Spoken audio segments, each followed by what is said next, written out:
बगलसाने उसा मध्ये मैदान दा हाथ उसबा की ने ये सारे ना सुता दे बेरे ताला नहीं के लोग बियान हो गए पानी दे रहा सुत ले देने रे भैंसिया कौन खिलाई खाली खिलाए बाबू तो सारे परेशान करके रख ले रहा तू हुए हवा सब लड़का सियान हो गया कोई ला मैदान तू सारे सब सेटिंग करके रखा था बोलो कि एक मिनट चांस ना रह जा बोलो हमरा घंटे लगा घर में किसी का तब हम छूटे लेकिन 1 सेकंड चाहे भैया तने सुत ले जा फिर से दैवा की ने मर बेकार है हां हां लाठिए देखैबा ए भैया ना ना मारा मत भैया बनाओ तो भोंकने गेल छोटी आवाज चले ऐसा तावा एकरा माई के कैसे मारे सारे एकर बाप रहते हमरा के मार ले यो सारे मारी काटू हमरा जे या का ऊपर ये गाली पोछिया तब गाय रे माई रे सारा तोर माई सिखैले आउ का रे हां सिखैले बिया दैवा की ने दैवा हां ये सिखैले ऐसा जन्म देले बांस लइका नु हमरा बुझाते नहीं चलो बताओ सारे आदम कपार पर चढ़ रहता सन बाप बेटा सब कपार पर चढ़ रहता सन एक ठोप काम धंधा से थी नहीं हो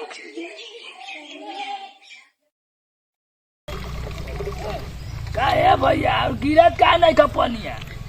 और दुश्मनी बा हमरा से तोरा के तो देखा तनी एक दिन तूर दे तूड़िए दे सारे तारा के बताओ सारे ऐसा बताओ सारा हाथी हाथी लड़का आज के आपो बानू बुढ़ावा जेने तने घुमल चलता ओकरा काम धंधा लगते नहीं खे मन तो कहता कि बुढ़ार पीछे में जाके धोई ओकरा के वृद्धा आश्रम में तो बापो बा बूढ़ पर नहीं तो गाड़ी उड़ी पहुंच दे के चाहिए सबराई मार दो जेने तने निकल गल बा मन तो करता कि वृद्धा आश्रम में जाके छोड़ बुझाता तू का बुढ़ाता ला बुढ़वा के भेगला दे नहीं झाड़ा फिरेला फिरला तू चला देले है ना बूढ़ के चाल बिगड़ गइल बा और जाके भाई दी है ठीक कहता ला तो तू चला दी है आज साज के खाए बंद कर दे ओकर गाड़ी लेके आइएगा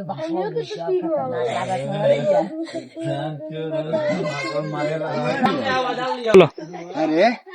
तो कोनो लोग कहते नहीं खेल लइका का कर जाओ रे का करबो बकरिया के ए लइका तो लोग कहते नहीं खेल का करबो बकरिया को उठा लो बकरिया के निकाल लिया बैग बकरी के किनी करा ले अरे बाप रे अरे बकरी चाहे आदमी दोनों कितने एक ही बैग बकरी किनी का लइका से किनी करा लाई चल चल लेके चलते बोल चल चलो चल चल हाथी उड़ अरे देवा ये गड़बड़ है बाबा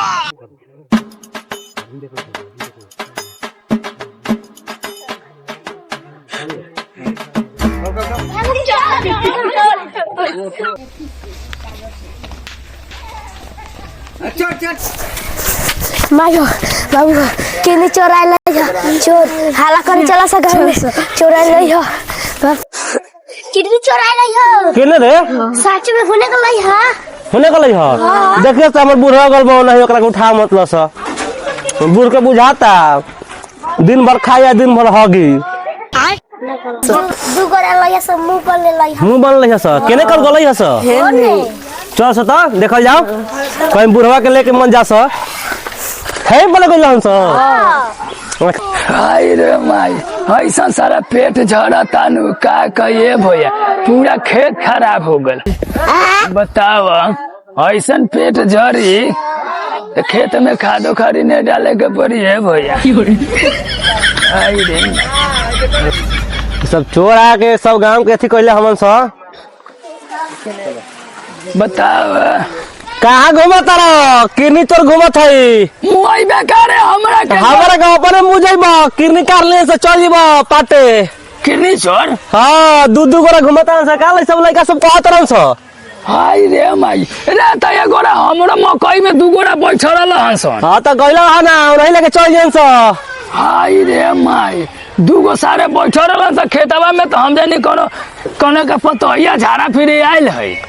मर्दे पतोहिया लई है 2 गो मरद लहन सो पाउडर लेके घूमत रहो सो बोरा सहित बोरा लेके चल जेन सो वही में।